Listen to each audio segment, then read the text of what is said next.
Hi friends, welcome to my channel. ನಾನಿವತ್ತು cabbage ಪಲ್ಯನ ಹೇಗೆ ಮಾಡ್ತೀನಿ ಅಂತ ತೋರಿಸ್ತೀನಿ. ನಾನು ಇದನ್ನು ಗಾಂಧಾರಿ ಮೆಣಸನ್ನು ಯೂಸ್ ಮಾಡಿ ಮಾಡ್ತಾಯಿದ್ದೀನಿ. ನಾವು ಯಾವುದೇ ಪಲ್ಯನಾದರೂ 3 ವೆರೈಟಿಲಿ ಮಾಡ್ತೀವಿ. ಒಂದು ಕಾಯಿ ಮತ್ತು ಸಾಂಬಾರು ಪೌಡ್ರು ಬೀಸ್ ಹಾಕಿ ಮಾಡ್ತೀವಿ, ಇನ್ನೊಂದು ಗಾಂಧಾರಿ ಮೆಣಸಲ್ಲಿ ಮಾಡ್ತೀವಿ, ಆಮೇಲೆ ಬರೀ ಡ್ರೈ ಸಾಂಬಾರು ಪೌಡ್ರನ್ನ ಮಾತ್ರ ಹಾಕಿನೂ ಮಾಡ್ತೀವಿ. ನಾನು ಅದನ್ನೆಲ್ಲ ನಿಮಗೆ ತೋರಿಸ್ತಾ ಹೋಗ್ತೀನಿ. ನೋಡಿ ಎಷ್ಟು ಚೆನ್ನಾಗಿ ಕಾಣಿಸ್ತಾ ಇದೆ. ಈಗ ಮೆಟ್ಕೊತೀನಿ ರೀ, ಇದನ್ನು ಚಿಕ್ಕ ಚಿಕ್ಕದಾಗಿ ಕಟ್ ಮಾಡ್ಕೊಳ್ಬೇಕು. ನೋಡಿ ಎಷ್ಟು ಚೆನ್ನಾಗಿ ಕಾಣಿಸ್ತಾ ಇದೆ ಅಂತ. ಈಗ ನಾನು ಇವತ್ತಿನ ಉಳಿದಿದ್ದ ಅಡುಗೆಗಳಿಗೂ ನಾನು ಪ್ರಿಪ್ರೇಷನ್ ಮಾಡ್ಕೊಂಡಿದ್ದೀನಿ. ಇದು ಕೊನೆಯದಾಗಿ ಉಳಿದಿರೋ ಸಾಸಿವೆ ಮಾವಿನ ಹಣ್ಣು, ಅದರ ಸಾಸಿವೆ, ಹಾಗೆ ಇದು ಕೆಸುವಿನ ಸೊಪ್ಪು. ಇದರಲ್ಲಿ ನಾನು ಪಲ್ಯನ ಮಾಡ್ತಾಯಿದ್ದೀನಿ. ನಿಮ್ಗೆ ಅದನ್ನೆಲ್ಲ ಇವತ್ತು ತೋರಿಸ್ತೀನಿ ಯಾವ್ಯಾವುದನ್ನು ಹೇಗೆ ಮಾಡಿದ್ದೀನಿ ಅಂತ. ನೋಡಿ, ಇದು ಕ್ಯಾಬೇಜ್. ಇದನ್ನು ಚೆನ್ನಾಗಿ ಕಟ್ ಮಾಡಿ ಇಟ್ಕೊಂಡಿದ್ದೀನಿ. ನೋಡಿ, ಚಿಕ್ಕ ಚಿಕ್ಕದಾಗಿ ಮೆಟ್ಗತ್ತಿನಲ್ಲೇ ನೋಡಿ ಎಷ್ಟು ಚೆನ್ನಾಗಿ ಚಿಕ್ಕದಾಗಿ ಕಟ್ ಮಾಡಿ ಇಟ್ಕೊಂಡಿದ್ದೀನಿ. ನೋಡಿ ಎಷ್ಟು ಚೆನ್ನಾಗಿ ಕಾಣಿಸ್ತಾ ಇದೆ ಅಂತ.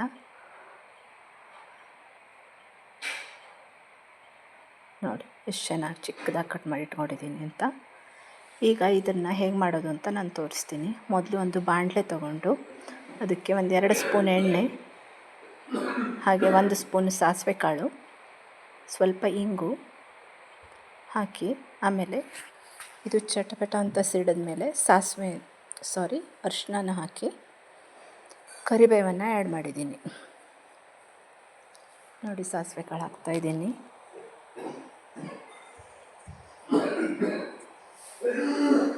ಹಾಗೆ ಕರಿಬೇವನ್ನು ಕೂಡ ಆ್ಯಡ್ ಮಾಡ್ತಾಯಿದ್ದೀನಿ. ನೋಡಿ, ನಾನು ಹೇಳಿದ್ದೀನಲ್ಲ, ಕರಿಬೇವನ್ನು ಸ್ವಲ್ಪ ದೊಡ್ಡದಾಗಿ ಹಾಕ್ತೀನಿ. ಯಾಕೆ ಅಂದರೆ ಅದನ್ನ ಎತ್ತಿಡ್ತಾರಲ್ವ, ಎತ್ತಿಡೋಕ್ಕೆ ಈಸಿ ಆಗುತ್ತೆ ಅಂತ. ಹಾಗಂತ ನಾನು ಎಲ್ಲ ಅಡುಗೆಗೂ ಕರಿಬೇವನ್ನು ಬಳಸ್ತೀನಿ. ಇದು ಆರೋಗ್ಯಕ್ಕೆ ತುಂಬ ಒಳ್ಳೆಯದಲ್ವ, ಅದಕ್ಕೆ. ನೋಡಿ, ಇದೆರಡನ್ನು ಸ್ವಲ್ಪ ಫ್ರೈ ಮಾಡ್ತಾಯಿದ್ದೀನಿ. ಹೀಗೆ ಒಂಚೂರು ಅರಿಶಿನ ಹಾಕ್ತಾಯಿದ್ದೀನಿ. ಅರಿಶಿನ ಸ್ವಲ್ಪ ಹಾಕಬೇಕು. ನೋಡಿ ಎಷ್ಟು ಚೆನ್ನಾಗಿ ಕಾಣಿಸ್ತಾ ಇದೆ ಅಂತ. ಇದು ನಾವು ಮನೆಯಲ್ಲೇ ಪ್ರಿಪೇರ್ ಮಾಡೋ ಅರಿಶಿನ. ಎಷ್ಟು ಚೆನ್ನಾಗಿ ಕಲರ್ ಬರ್ತಾ ಇದೆ. ಈಗ ಒಂಚೂರು ಇಂಗನ್ನು ಕೂಡ ಹಾಕ್ತಾಯಿದ್ದೀನಿ ನಾನು. ಈಗ ಇದೆಲ್ಲನೂ ಸ್ವಲ್ಪ ಮಾತ್ರ ಫ್ರೈ ಮಾಡಿಕೊಂಡು, ಆಮೇಲೆ ನಾವು ಚಿಕ್ಕ ಚಿಕ್ಕದಾಗಿ ಕಟ್ ಮಾಡಿ ಇಟ್ಕೊಂಡಿರೋ ಕ್ಯಾಬೇಜನ್ನು ಇದಕ್ಕೆ ಆ್ಯಡ್ ಮಾಡ್ತಾಯಿದ್ದೀನಿ. ನೋಡಿ,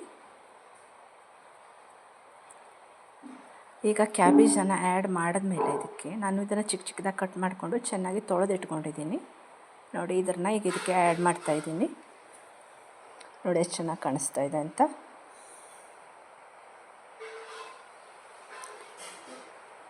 ಈಗ ಇದೆಲ್ಲದನ್ನು ಚೆನ್ನಾಗಿ ಒಂದು ಸರಿ ಮಿಕ್ಸ್ ಮಾಡ್ಕೊಳ್ತಾ ಇದ್ದೀನಿ.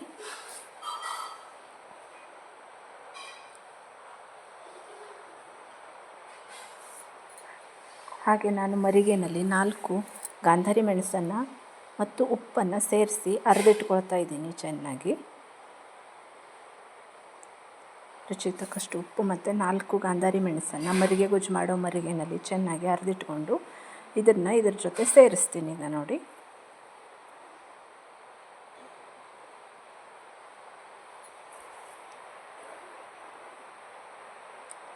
ಈ ಪಲ್ಯನೇ ಸ್ವಲ್ಪ ಅದ್ರ ಜೊತೆ ಮಿಕ್ಸ್ ಮಾಡಿದ್ರೆ ಕ್ಲೀನಾಗಿ ಬಂದುಬಿಡತ್ತೆ. ಯಾಕಂದರೆ ಗಾಂಧಾರಿ ಮೆಣಸನ್ನು ನಾವು ಕೈಯಿಂದ ಮುಟ್ಟಿದ್ರೆ ಅದು ನಮ್ಮ ಕೈ ಸ್ವಲ್ಪ ಗಮ್ಯತ್ತಲ್ವ, ಹಾಗಾಗಿ ನಾನು ಹೀಗೆ ಮಾಡ್ತೀನಿ. ನೋಡಿ, ಚೆನ್ನಾಗಿ ಎಲ್ಲನೂ ತೆಗೆದು ಇದಕ್ಕೆ ಹಾಕಿ ಮಿಕ್ಸ್ ಮಾಡ್ತಾಯಿದ್ದೀನಿ. ಹಾಗೆ ಒಂದು ಅರ್ಧ ಲಿಂಬು ಕೂಡ ಇದಕ್ಕೆ ಆ್ಯಡ್ ಮಾಡ್ತಾಯಿದ್ದೀನಿ. ಈಗ ನಮ್ಮ ಕ್ಯಾಬೇಜ್ ಗಾಂಧಾರಿ ಮೆಣಸಿನ ಪಲ್ಯ ರೆಡಿ ಆಯಿತು. ನೋಡಿ ಎಷ್ಟು ಚೆನ್ನಾಗಿ ಕಾಣಿಸ್ತಾ ಇದೆ ಅಂತ. ನಮ್ಮ ಮನೇಲಿ ಆಲ್ಮೋಸ್ಟ್ ಅಂದರೆ ಚಟ್ನಿ, ಪಲ್ಯ ಅಥವಾ ಏನಾದ್ರು ಒಂದು ಇದ್ದೇ ಇರುತ್ತೆ ಡೈಲಿ. ಹಾಗೆ ಸಾಂಬಾರು ಮತ್ತು ಒಂದು ಹಸಿ ಅಥವಾ ತಂಬಳಿ ಇದ್ದೇ ಇರುತ್ತೆ ಹವ್ಯಕರ ಮನೆಯಲ್ಲಿ. ನಿಮ್ಗೆ ಗೊತ್ತಿರ್ಬೋದು, ನಮ್ಮ ಮನೇಲಂತೂ ಕನಿಷ್ಠ 3 ಪದಾರ್ಥ ಇದ್ದೇ ಇರುತ್ತೆ, ಅಪರೂಪಕ್ಕೆ 2 ಇರೋದು.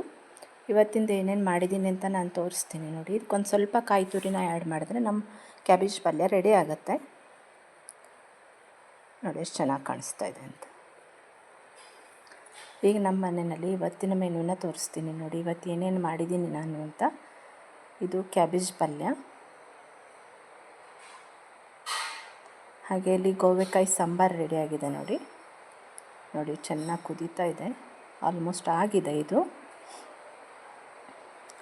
ಹಾಗೆ ಲಾಸ್ಟ್ ಮಾವಿನ ಹಣ್ಣಿನ ಸಾಸಿವೆನ ರೆಡಿ ಮಾಡಿ ಇಟ್ಕೊಂಡಿದ್ದೀನಿ. ನೋಡಿ, ಇದು 3ನೇ ಪದಾರ್ಥ. ನೋಡಿ, ಇದಕ್ಕೆ ಇನ್ನೊಂದು ಸ್ವಲ್ಪ ಮೊಸರನ್ನ ಆ್ಯಡ್ ಮಾಡಬೇಕು, ನಾನು ಹಾಕಿಲ್ಲ, ನೆಕ್ಸ್ಟ್ ಹಾಕ್ತೀನಿ.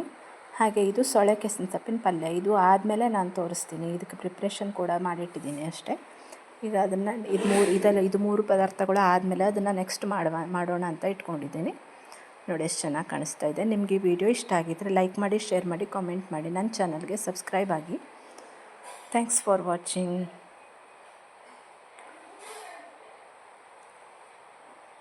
ನಿಮಗೂ ಇಷ್ಟ ಆಗುತ್ತೆ ಅಲ್ವಾ ಹೀಗೆ 2-3 ಪದಾರ್ಥ ಹಾಕ್ಕೊಂಡು ಊಟ ಮಾಡೋದಕ್ಕೆ? ಬನ್ನಿ ನಮ್ಮ ಮನೆಗೆ.